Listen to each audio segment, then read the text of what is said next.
মহিলা চিকিৎসকের দেহ যেদিন উদ্ধার হয়েছিল আরজিকর মেডিকেল কলেজ হাসপাতালে কি করছিলেন বিরূপাক্ষ বিশ্বাস, সেই উত্তর জানতে আজ তাকে তলব করা হয়েছে। সিবিআই তাকে তলব করেছে সিজিও কমপ্লেক্সে। হ্যাপি ফ্যামিলির হ্যাপি স্মাইল। কসমো বাজার, পুজোর স্টাইল। সন্দীপ ঘোষ ঘনিষ্ঠ চিকিৎসক বিরূপাক্ষ বিশ্বাস আজ সকাল 9:50 নাগাদ সিজিও কমপ্লেক্সে আসেন। থ্রেড কালচারের অভিযোগ ছিল এবং সব থেকে বড় কথা ভাইরাল ভিডিও যেটা দেখা গিয়েছিল 9 আগস্টের, সেদিন সেমিনার রুমে ওই হাসপাতালের সদস্য না হওয়া সত্ত্বেও কি করছিলেন বিরূপাক্ষ বিশ্বাস জানতে চাইছে সিবিআই। আমাদের প্রতিনিধি সুকান্ত মুখোপাধ্যায় রয়েছেন সরাসরি আমাদের সঙ্গে। সুকান্তর কাছে যাব, তার আগে বিরূপাক্ষ বিশ্বাস ঠিক যে মুহূর্তে সিজিও কমপ্লেক্সে প্রবেশ করছিলেন দেখাবো।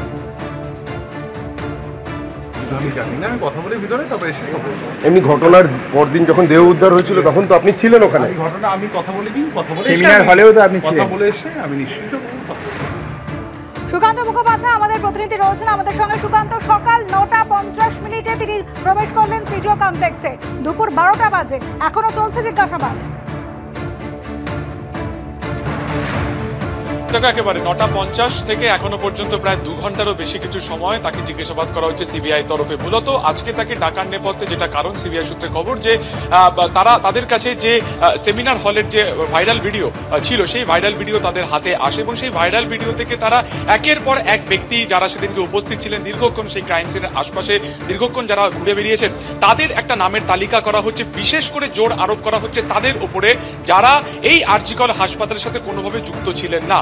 ঠিক সেই জায়গা থেকে সেই তালিকার একদম শীর্ষে রয়েছে হচ্ছে এই বিরূপাক্ষ বিশ্বাস, যিনি সেই সময় অর্থাৎ ঘটনার সময় তিনি বর্ধমান কলেজের সিনিয়র রেসিডেন্ট ছিলেন প্যাথোলজি বিভাগে। তো সেই পরিপ্রেক্ষিতে তার কেন উপস্থিত তিনি ছিলেন আরজিকর হাসপাতালে, কখন তিনি এই মৃত্যুর খবর পান, কার থেকেই মৃত্যুর খবর পান এবং কেন তিনি দীর্ঘক্ষণ সেই ঘটনাস্থলে ঘুরে বেরিয়েছেন। যে ভাইরাল ভিডিও সামনে এসেছে তাতে দেখা যাচ্ছে যে একটি বেগুনি রঙের জামা পরে তিনি কিন্তু সেদিনকে ছিলেন, এমনটা জুনিয়র চিকিৎসকেরা তাকে আইডেন্টিফাই করেছে। তো সেই পরিপ্রেক্ষিতে যখন সেখানে ফরেনসিক টিম ঘুরছে, ক্রাইম সিন থেকে যখন তারা গুরুত্বপূর্ণ তথ্য সংগ্রহ করছে, তখন তিনি কেন সেখানে উপস্থিত ছিলেন, তিনি যেহেতু বাইরের হাসপাতালের আরজিকর হাসপাতালে তিনি কখন এসেছিলেন, এই যাবতীয় বিষয়ে তার বয়ান রেকর্ড করা হচ্ছে। গতকাল সন্ধ্যাবেলায় তাকে ডাকা হয়। তার পাশাপাশি তোমাকে জানিয়ে রাখবো যে এই গোটা বিষয়টিকে কেন্দ্র করে জুনিয়র ডাক্তাররা বারে বারে বিরূপাক্ষ বিশ্বাস এবং অভিজ্ঞদের বিরুদ্ধে যে অভিযোগ তুলছেন, দুর্নীতির অভিযোগ, তার পাশাপাশি থ্রেড কালচারের অভিযোগ, এই পরিপ্রেক্ষিতে অর্থাৎ এই যে জুনিয়র চিকিৎসক যিনি মারা গিয়েছেন, মহিলা চিকিৎসক, সেই মৃত্যুর নেপথ্যে কোনোভাবে থ্রেড কালচারও যুক্ত রয়েছে কিনা, এই অ্যাঙ্গেলটাও কিন্তু তদন্তকারীদের ভাবাচ্ছে। সেই পরিপ্রেক্ষিতে বিরূপাক্ষ বিশ্বাসের বয়ান অত্যন্ত গুরুত্বপূর্ণ। আমরা জানি গত 17 সেপ্টেম্বর যখন সুপ্রিম কোর্টে মামলা চলছিল, সেই সময় কিন্তু জুনিয়র চিকিৎসকদের যিনি আইনজীবী একটি মুখ বন্ধ একটি খাম তিনি আদালতকে দিয়েছিলেন এবং সেখানে সেই সময় তার আইনজীবী কিন্তু বলেছিলেন যে এই মুখ বন্ধ খামে তাদের সেই সমস্ত চিকিৎসকের নাম রয়েছে যেখানে যারা কিন্তু মূলত ঘটনাস্থলে ঘটনার দিনকে ঘুরে বেড়াতে যাদেরকে দেখা গেছে। তো সেই পরিপ্রেক্ষিতে সিবিআই তাকে তলব করা, অর্থাৎ বিরূপাক্ষ বিশ্বাসকে তলব করা অত্যন্ত তাৎপর্যপূর্ণ। এছাড়া আমরা জানি বিরূপাক্ষ বা অভিজ্ঞদের বিরুদ্ধে কিন্তু কলকাতা পুলিশের বহুবাজার থানাতে একটি কমপ্লেন রয়েছে। সব মিলিয়ে বিরূপাক্ষ বিশ্বাসকে আজকে বয়ান নেওয়া এই কারণে আরো গুরুত্বপূর্ণ যে সেদিনকে এই সন্দীপ ঘোষ ঘনিষ্ঠ এই বিরূপাক্ষ বিশ্বাস কখন সেদিনকে ক্রাইম সিনে যান, কেনই বা তিনি ক্রাইম সিনে দীর্ঘক্ষণ ধরে ঘুরে বেরিয়েছেন এবং একেবারে অকুস্থলে তিনি কতক্ষণ ছিলেন, এরকম একাধিক গুরুত্বপূর্ণ তথ্য কিন্তু তারা জানার চেষ্টা করছেন।